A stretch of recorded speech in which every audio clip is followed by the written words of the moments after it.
L367 ലാലേട്ടന്റെ 367ാമത്തെ പടം. മേപ്പടിയൻ സിനിമയൊക്കെ ഡയറക്ട് ചെയ്ത വിഷ്ണു മോഹനാണ് പടം ഡയറക്ട് ചെയ്യുന്നത്.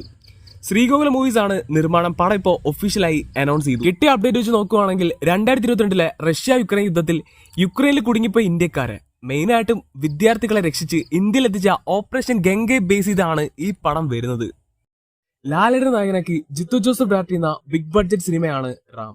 റാം 2 പാർട്ടുകളായി വരുന്ന ഒരു വലിയ ബ്രഹ്മാണ്ഡ സിനിമയാണ്. കഴിഞ്ഞ 4 വർഷത്തിലേറെയായി ഈ പടത്തിന്റെ ഷൂട്ട് നടക്കുവാണ്. ഇപ്പോ കുറച്ചു കാലമായി നിർത്തി വെച്ചിരിക്കുകയായിരുന്നു. ഇപ്പോ റാമിന്റെ ഭാഗത്ത് നിന്ന് ഒരു അപ്ഡേറ്റ് എത്തിയിട്ടുണ്ട്. പടത്തിന്റെ ഷൂട്ട് ഇപ്പോ വീണ്ടും റീസ്റ്റാർട്ട് ചെയ്യാൻ പോവാണ്. അടുത്ത മാസം മുതൽ റാം വീണ്ടും ഷൂട്ട് ചെയ്ത് തുടങ്ങും. സൂര്യ 50, സൂര്യയുടെ 50ാമത്തെ പടം. ആ പടത്തിന്റെ ഭാഗത്ത് നിന്ന് ഇപ്പോ ഒരു അപ്ഡേറ്റ് എത്തിയിട്ടുണ്ട്. സൂര്യയുടെ 50ാമത്തെ പടം സംവിധാനം ചെയ്യാൻ പോകുന്നത് മാരി സെൽവരാജ് ആയിരിക്കുമെന്നാണ് അറിയാൻ സാധിക്കുന്നത്.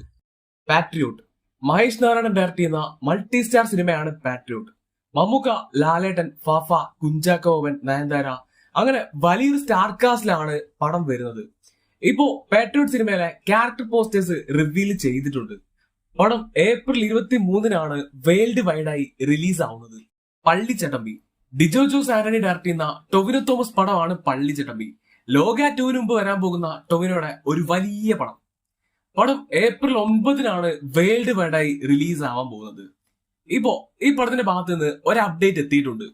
ഈ പടത്തിൽ ഒരു ചെറിയ ക്യാമിയോ റോളിൽ പൃഥ്വിരാജ് എത്തുന്നുണ്ടെന്ന് നേരത്തെ റൂമർ വന്നിരുന്നു. അതിപ്പോ ഏകദേശം കൺഫേം ആയ പോലെയാണ്. പള്ളിച്ചട്ടമ്പിയിൽ ഒരു ചെറിയ ക്യാമിയോ റോളിൽ പൃഥ്വിരാജിനെ പ്രതീക്ഷിക്കാം. ആട് 3 മാർച്ച് 19-ന് റിലീസ് ആവാൻ പോകുന്ന മലയാളത്തിലെ അടുത്ത വലിയ പടമാണ് ആട് 3 MMT പടം. കഴിഞ്ഞ 2 പാർട്ടുകളെ അപേക്ഷിച്ച് ആട് 3 ഒരു വലിയ സിനിമയാണ്. മറ്റൊരു ജനറാണ്, മൊത്തത്തിൽ വലിയ പരിപാടികളാണ്. ഇപ്പോ ആട് 3യുടെ ഭാഗത്ത് നിന്ന് അപ്ഡേറ്റുകൾ ഓരോന്നായിട്ട് ഇങ്ങനെ പുറത്തു വന്നുകൊണ്ടിരിക്കുകയാണ്. ഇപ്പോ ക്യാരക്ടർ പോസ്റ്റേഴ്സ് പുറത്തു വിട്ടിട്ടുണ്ട്. അങ്ങനെ പാപ്പന്റെ ടീമിന്റെ ക്യാരക്ടർ പോസ്റ്റേഴ്സ് ഇന്നലെ പുറത്തു വിട്ടിരുന്നു. പക്ഷെ ഇവരെല്ലാം ഇപ്പോ മറ്റൊരു കാലഘട്ടത്തിലാണ്. അപ്പോ 2 കാലഘട്ടത്തിലാണ് ഈ പടം വരാൻ പോകുന്നത്. ശരിക്കുള്ള വേൾഡ് ഓഫ് മാഡ്നസ് ഇവിടെ കാണാം. കറുപ്പ് ഇന്നും കറുപ്പ് അപ്ഡേറ്റ് ഉണ്ട്. ഈ പടത്തിന്റെ കാര്യം ഇപ്പൊ ഭയങ്കര കഷ്ടമാണ്. ഈ ഒരു പടം കാരണം ഇതിന് പിന്നാലെ വരേണ്ട സൂര്യപടങ്ങൾ വൈകും. കറുപ്പ് റിലീസ് ഫെബ്രുവരി പ്ലാൻ ചെയ്തിരുന്നു. അത് കഴിഞ്ഞ് മാർച്ചിലും കൊണ്ടുവച്ചു. ഇപ്പൊ മാർച്ചിലും റിലീസ് ഇല്ല എന്നാണ് അറിയാൻ സാധിക്കുന്നത്. റിലീസ് വീണ്ടും മാറ്റി മറ്റൊരു ഡേറ്റ് കൊണ്ടുവച്ചു. ഇനി ഏപ്രിൽ 10 കറുപ്പിന്റെ അടുത്ത റിലീസ് ഡേറ്റ്. ഇതിപ്പോ ഓൾമോസ്റ്റ് ലോക്ക്ഡ് ആണെന്നാണ് അറിയാൻ സാധിക്കുന്നത്. ഫെബ്രുവരി 1st വീക്കിൽ സെക്കൻഡ് സിംഗിൾ എന്തായാലും റിലീസ് ഡേറ്റ് കൺഫേം ചെയ്യും. ഇവിടെ ഇപ്പൊ കറുപ്പ് കൊണ്ടുള്ള പ്രശ്നം എന്താന്ന് വെച്ചാൽ സമ്മറിൽ വരേണ്ട സൂര്യ 46 റിലീസ് വൈകും. അതുപോലെ സൂര്യ 47 ഈ വർഷം റിലീസ് കാണില്ല. ജനനായകൻ ദളപതി വിജയ് നായകനാക്കി എച്ച് വിനോദ് സംവിധാനം ചെയ്ത പടമാണ് ജനനായകൻ. നമ്മുടെ ദളപതിയുടെ കരിയറിൽ അവസാനത്തെ പടം എന്ന ലേബലിലാണ് ഈ പടം വരുന്നത്. അത് കഴിഞ്ഞിട്ട് ഇനി പടം വരുവോ വരത്തില്ലയോ എന്നൊന്നും ഒരറപ്പില്ല. അങ്ങനെ ജനനായകൻ സിനിമ 2026 ജനുവരി 9-നായിരുന്നു റിലീസ് പ്രഖ്യാപിച്ചിരുന്നത്. പക്ഷെ ചില തടസ്സങ്ങൾ കാരണം, അതായത് പടത്തിന് സെൻസർ സർട്ടിഫിക്കറ്റ് നൽകാത്തത് കൊണ്ട് പടത്തിന്റെ റിലീസ് ഇങ്ങനെ നീണ്ടു പോവുകയാണ്. ജനനായകനുമായി ബന്ധപ്പെട്ട് നിർമ്മാതാക്കൾ സുപ്രീം കോടതിയിൽ വരെ പോയിട്ടും ഒരു കാര്യമില്ല. ജനനായകന്റെ വിധി ഹൈക്കോടതി തന്നെ പറയും. പടത്തിന്റെ അടുത്ത ഹിയറിംഗ് നാളെയാണ്. അതായത് ജനുവരി 27-നാണ് ജനനായകന്റെ അടുത്ത ഹിയറിംഗ്. ഈ ഹിയറിംഗിലെങ്കിലും പടത്തിന് അനുകൂലമായി വിധി വന്നാൽ ജനനായകൻ ഫെബ്രുവരിയിൽ തന്നെ ഉറപ്പായിട്ടും റിലീസ് ഉണ്ടായിരിക്കും. അഥവാ വീണ്ടും തള്ളിപ്പോകുവാണെങ്കിൽ ജനനായകൻ പിന്നെ ഈ അടുത്തങ്ങ് നോക്കണ്ട. പടം കുറച്ചു നാള് പെട്ടി തന്നെ കിടക്കുന്ന മട്ടാണ്. കാര്യം ഇപ്പോ നടക്കുന്ന വിഷയങ്ങളൊക്കെ വെറും സാമ്പിള്. മെയിൻ പണി പിന്നാലെ വരുന്നതേ ഉള്ളൂ. നാളത്തെ വിധി പടത്തിന് അനുകൂലമല്ലെങ്കിൽ പടത്തിനിട്ട് നല്ല പണി കിട്ടും. അതെന്താണെന്ന് പറഞ്ഞുതരാം. ഇനി അടുത്ത വിധി എങ്ങാനും പടത്തിന് അനുകൂലമായിട്ട് വന്നാലും ആ ഉത്തരവ് സ്റ്റേ ചെയ്യാനും സർട്ടിഫിക്കറ്റ് വൈകിപ്പിക്കാനും ഇവർ വീണ്ടും ശ്രമിക്കും. അതിന്റെ കാര്യം എന്താന്ന് വെച്ചാൽ ഈ സിനിമ കഴിയുന്നത്ര വൈകിപ്പിക്കുക എന്നുള്ളതാണ് അവരുടെ ലക്ഷ്യം. കാരണം വൈകിയാലേ ഈ പടത്തിനിട്ട് മറ്റൊരു വലിയ പണി കൊടുക്കാൻ പറ്റും.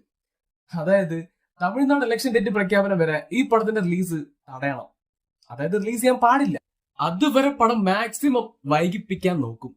കാര്യം തിരഞ്ഞെടുപ്പ് തീയതി പ്രഖ്യാപിച്ചു കഴിഞ്ഞാൽ മാതൃക പെരുമാറ്റച്ചട്ടം പ്രാബല്യത്തിൽ വരും. അത് പ്രാബല്യത്തിൽ വന്നാൽ ഒരു രാഷ്ട്രീയ പാർട്ടിയെയോ സ്ഥാനാർത്ഥിയെയോ പ്രത്യയശാസ്ത്രത്തെയോ പ്രോത്സാഹിപ്പിക്കുന്നതോ ലക്ഷ്യമിടുന്നതോ ആയ ഉള്ളടക്കമുള്ളതെന്തോ അതെല്ലാം നിയന്ത്രിക്കപ്പെടും. വിജയ് ഒരു രാഷ്ട്രീയക്കാരനായതുകൊണ്ടും തിരഞ്ഞെടുപ്പിൽ മത്സരിക്കുന്നത് കൊണ്ടും പുള്ളിയെ സ്വയം പ്രശംസിക്കുന്നതായ രാഷ്ട്രീയ ഉള്ളടക്കമുള്ള ഈ പടത്തിന്റെ റിലീസ് ഉറപ്പായും തടയപ്പെടും. കാര്യം ജനനായകൻ സിനിമ വോട്ടർമാരെ സ്വാധീനിക്കാൻ സാധ്യതയുള്ളതുകൊണ്ട് തിരഞ്ഞെടുപ്പ് കമ്മീഷന് പടത്തിന്റെ റിലീസ് ഇലക്ഷൻ കഴിയുന്നത് വരെ തടയാൻ സാധിക്കും. ഇപ്പൊ തന്നെ ജനനായകൻ സിനിമയിലെ രാഷ്ട്രീയത്തെ ചൊല്ലിയാണ് സെൻസർ സർട്ടിഫിക്കറ്റ് പോലും നൽകാത്തത്. പടം ഇപ്പൊ തന്നെ തീയിലാണ് നിൽക്കുന്നത്. ഒരു ഉദാഹരണം പറഞ്ഞാൽ ഇപ്പോഴത്തെ സാഹചര്യത്തിൽ ഈ പടം പെട്രോളിൽ കുളിച്ച് നിൽക്കുന്നതേ ഉള്ളൂ. ഇനി അങ്ങോട്ടുള്ളത് തീയാണ്, തൊട്ടാ കത്തും. ഈ പടത്തെ എങ്ങനെയൊക്കെ പൂട്ടാവോ അങ്ങനെയൊക്കെ പൂട്ടിക്കഴിഞ്ഞു. ഇനി ഇതിൽ നിന്ന് സർവൈവ് ചെയ്യുക എന്ന് പറയുന്നത് ഇച്ചിരി പാടുള്ള പരിപാടിയാണ്. ഇനിയുള്ള ഒരേ ഒരു പ്രതീക്ഷ അടുത്ത വിധിയാണ്. അതും കൂടി പടത്തിന് അനുകൂലമായി വന്നില്ലെങ്കിൽ ഇലക്ഷൻ കഴിഞ്ഞിട്ടേ മിക്കവാറും പടത്തിന്റെ റിലീസ് ഉണ്ടാകും. ഈ ഒരു റിലീസ് പ്രശ്നം പടത്തെ നല്ല രീതിയിൽ ബാധിച്ചിട്ടുണ്ട്. കാര്യം പറഞ്ഞ ഡേറ്റിൽ റിലീസ് ആയിരുന്നെങ്കിൽ ഫസ്റ്റ് ഡേ വേൾഡ് വൈഡ് ലിയോയെ വരെ ബ്രേക്ക് ചെയ്തേനെ. ഈ പടത്തിന്റെ കണ്ടന്റിനെ കുറിച്ച് എനിക്ക് വലിയ അഭിപ്രായമൊന്നുമില്ല. പക്ഷെ കളക്ഷൻ വൈസ് ഈ പടം കുറച്ച് ഉണ്ടാക്കിയാണ്. കൂടാതെ പുള്ളിയുടെ ലാസ്റ്റ് പടം കൂടി ആയതുകൊണ്ട് നല്ല കളക്ഷനും കയറിയാണ്. പക്ഷെ പറഞ്ഞിട്ട് കാര്യമില്ല, റിലീസ് മാറ്റിയത് കൊണ്ട് നല്ല പണി കിട്ടി. ഈ പടത്തിന്റെ റിലീസ് മാറ്റിയത് കാരണം 50 കോടിക്ക് മുകളിൽ നഷ്ടമാണ് ഉണ്ടായത്. അത് മാത്രമല്ല, പടം OTT-ലും കയറി കുരുങ്ങി. പടം പറഞ്ഞ ഡേറ്റിൽ റിലീസ് ആയിരുന്നെങ്കിൽ ഇപ്പോ OTT-ൽ വരേണ്ട ടൈമായി. അങ്ങനെ ആ വഴിക്കും കുറെ പ്രശ്നങ്ങൾ ഇങ്ങനെ നടക്കുവാണ്. ഇനി ഇതെല്ലാം എന്തായി തീരുമെന്ന് നാളെ അറിയാം. പിന്നെ ജനനായകന്റെ ഡീകോഡിംഗ് വീഡിയോ കമന്റ് ഞാൻ കാണുന്നുണ്ട്. ചെയ്യാം, ഉടനെ ചെയ്യാം. LCU തമിഴ് സിനിമയിലെ ആദ്യത്തെ സിനിമാറ്റിക് യൂണിവേഴ്സ് ആണ് ലോകി സിനിമാറ്റിക് യൂണിവേഴ്സ്. ഇന്ത്യൻ സിനിമയിൽ തന്നെ ഏറ്റവും കൂടുതൽ ഫാൻ ബേസ് ഉള്ള cinematic universe. Kaithi, Vikram, Leo ഈ 3 സിനിമകളുടെ LCU ഉണ്ടാക്കി വെച്ചേക്കുന്ന ഒരു ഹൈപ്പ് എന്ന് പറയുന്നത് ഭീകരമാണ്. അങ്ങനെ തമിഴ് സിനിമയുടെ വലിയൊരു പവർ കയ്യിലിരിക്കുമ്പോഴാണ് ലോകേഷ് കൂലി ചെയ്യുന്നത്. എന്നാൽ കൂലിയുടെ ഫെയിലിയർ ലോകേഷിനെ വട്ടാക്കി LCU പൂട്ടിപ്പോയി, കൈദി 2 ഡ്രോപ്പായി. അങ്ങനെ LCUവിന് ഇല്ലാന്ന തരത്തില് ഒഫീഷ്യൽ മീഡിയ അടക്കം വാർത്തകൾ പ്രചരിപ്പിക്കാൻ തുടങ്ങി. അങ്ങനെ LCUവിന് ഇല്ലെന്ന് പറയുമ്പോഴും ഉണ്ടെന്നൊരു 100 വട്ടം പറഞ്ഞത് നമ്മളായിരിക്കും. ലോകേഷ് 75 കോടി റെമ്യൂണറേഷൻ ചോദിച്ചത് കൊണ്ട് കൈദി 2 മുടങ്ങി. ഇനി LCU ഇല്ല എന്ന് ആരെങ്കിലും ഇപ്പോഴും കരുതിയിരിക്കുന്നുണ്ടെങ്കിൽ ലോകേഷ് കനകരാജ് തന്നെ ഇപ്പോ അതിനുള്ള മറുപടി തന്നിട്ടുണ്ട്. ഇന്ന് നടന്ന പ്രസ് മീറ്റിൽ വെച്ചാണ് ലോകേഷ് കനകരാജ് കൈദി 2-ന്റെയും വരാൻ പോകുന്ന LCU പടങ്ങളുടെയും ഒരു അപ്ഡേറ്റ് തന്നത്. പുള്ളി പറയുന്നത് ഇങ്ങനെയാണ്: കഥയിലുള്ള തർക്കവും താൻ റെമ്യൂണറേഷൻ കൂടുതൽ ചോദിച്ചുകൊണ്ടുള്ള പ്രശ്നവും കാരണമാണ് കൈദി 2 മുടങ്ങിയെന്ന് വിചാരിക്കുന്നവരുണ്ട്. അതുപോലെ LCU പാതി വഴിയിൽ അവസാനിച്ചു എന്ന് വിശ്വസിക്കുന്നവരുണ്ട്. അവരോട് പുള്ളി പറയുന്നത് കൈദി 2-ന്റെയും അപ്കമിംഗ് LCU പടങ്ങളുടെയും അപ്ഡേറ്റ് ആണ്. ഈ വർഷം 2026 സെക്കൻഡ് ഹാഫിൽ ലോകി സിനിമാറ്റിക് യൂണിവേഴ്സിന്റെ ഭാഗമായി വരുന്ന ബെൻസ് റിലീസ് ആവും. LCUവിന്റെ ഒരു ലീഡ് അതിലുണ്ടാവും. അതുപോലെ ലോകേഷ് ഇപ്പൊ ചെയ്യാൻ പോകുന്ന AA23 ശേഷം വരുന്നത് ഉറപ്പായും കൈദി 2 ആയിരിക്കും. ഈ ഒരു ഗ്യാപ്പ് കൈദി 2-ന് നല്ലതായിരിക്കും. കാര്യം കൂലി പോലെ എടുത്തു ചാടി പെട്ടെന്ന് ചെയ്യുന്നതിൽ നല്ലത് ടൈം എടുത്ത് മര്യാദയ്ക്ക് ചെയ്യുന്നതാണ്. അതുപോലെ കൈദി 2-ന് ശേഷം വിക്രം 2-ഉം അതിന് പിന്നാലെയുള്ള LCU സിനിമകളും ഉറപ്പായും സംഭവിക്കും. ഇത്രയും വലിയൊരു സംഭവം ഡ്രീം വാരിയേഴ്സ് പിക്ചേഴ്സിന്റെയും രാജ്കമലിന്റെയും 7 സ്ക്രീനിന്റെയും കയ്യിലിരിക്കുമ്പോൾ ചുമ്മാതെ കൊണ്ട് കളഞ്ഞ് ഷട്ടർ ഒന്ന് വിശ്വസിച്ചിരിക്കുന്നവന്മാരാണ് ശരിക്കുള്ള മണ്ടന്മാര്. കുറച്ച് വൈകിയാലും പരിപാടി സെറ്റായിരിക്കും. പിന്നെ കഴിഞ്ഞ കുറച്ച് ദിവസങ്ങളായിട്ട് വീഡിയോ ഡിലേ ഉണ്ട്. അത് നാളെ തൊട്ട് ഉറപ്പായിട്ടും പരിഹരിക്കാം. കണ്ടിന്യൂസ് ആയിട്ട് വീഡിയോ വരും. പിന്നെ വീഡിയോ ഡിലേ കാരണം ഞാനൊരു വലിയ പരിപാടിയിലാണ്. നമുക്കും ഒരു നല്ല കാലം വരും. അപ്പോ അതിന്റെ കാര്യമായിട്ട് കുറച്ച് തിരക്കിലായി പോയി.